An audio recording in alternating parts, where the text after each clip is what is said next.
તો જૂનાગઢમાં ભડકાઉ ભાષણ આપવાના કેસમાં આરોપી મૌલાના સલમાન અઝહરીને પોલીસે કોર્ટમાં રજૂ કર્યો। સલમાન અઝહરી સાથે બે આયોજકોને કોર્ટ સમક્ષ રજૂ કરી પોલીસે 10 દિવસના રિમાન્ડની માંગ કરી।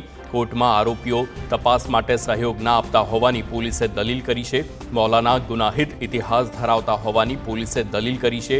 કોર્ટમાં પોલીસે મૌલાનાના ટ્રસ્ટ પ્રવાસ પર ફંડિંગ ક્યાંથી થયું તે મુદ્દે તપાસ કરવા રિમાન્ડની માંગ કરી।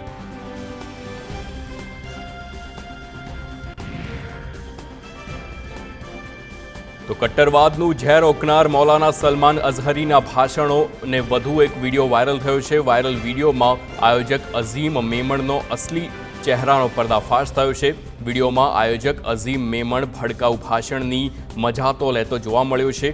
આ સભા અરાજકતા માટે પૂર્વ આયોજિત કાવતરું હોવાની શંકા છે। અઝીમ મેમણની કરતૂત સામે સર્જાયા છે સવાલ કે ભડકાઉ ભાષણ આપતા મૌલાનાને કેમ અઝીમ મેમણે ન રોક્યો। આયોજક અઝીમ મેમણ અગાઉ પોલીસ ચોપડે ચડી ચૂક્યો છે।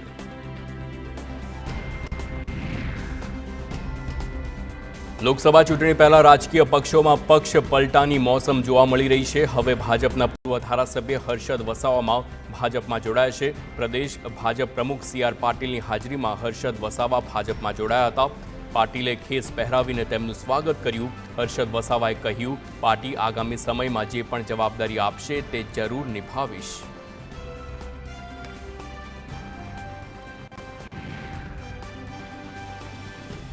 લોકસભા ચૂંટણી પહેલા વડાપ્રધાન નરેન્દ્ર મોદી ગુજરાત સાથે સીધો સંવાદ કરશે।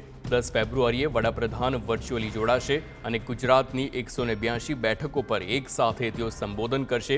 પ્રધાનમંત્રી આવાસ યોજના હેઠળ વડાપ્રધાન લાભાર્થીઓ સાથે સંવાદ કરશે। બનાસકાંઠામાં 70,000 લાભાર્થીઓ હાજર રહેશે। આ કાર્યક્રમમાં મુખ્યપ્રધાન ભૂપેન્દ્ર પટેલ અને પ્રદેશ ભાજપ પ્રમુખ CR પાટીલ પણ હાજર રહેશે। બેઠક દીઠ 5,000 લાભાર્થીઓ એક સ્થળેથી સંવાદમાં જોડાશે।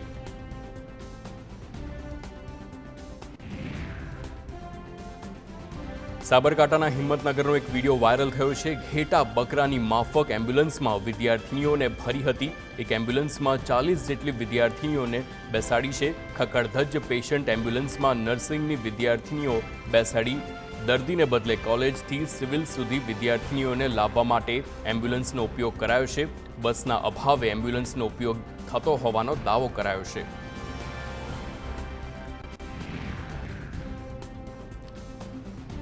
આણંદના ખંભાતમાં રોહન ડાઇસ કંપનીમાંથી ઝેરી ગેસ લીકેજની ઘટના બની। ગેસ લીકેજ થતાં અફડાતફડી મચી ગઈ છે। વેસલમાં ભરેલ કલોરો ગેસ બોટલમાંથી ગેસ લીકેજની ઘટના બની હતી। ઝેરી ગેસથી શ્વાસ લેવામાં તકલીફ થતાં કર્મચારીઓની તેની ફરિયાદ છે। ઘટનાની જાણ થતાં મામલતદાર GPCBના અધિકારી સહિતની ટીમને કંપનીમાં પહોંચી તપાસ હાથ ધરી છે। વારંવાર ગેસ લીકેજની ઘટના બાદ પણ તંત્ર દ્વારા પગલાં લેવામાં ન આવતા હોવાની ફરિયાદ છે।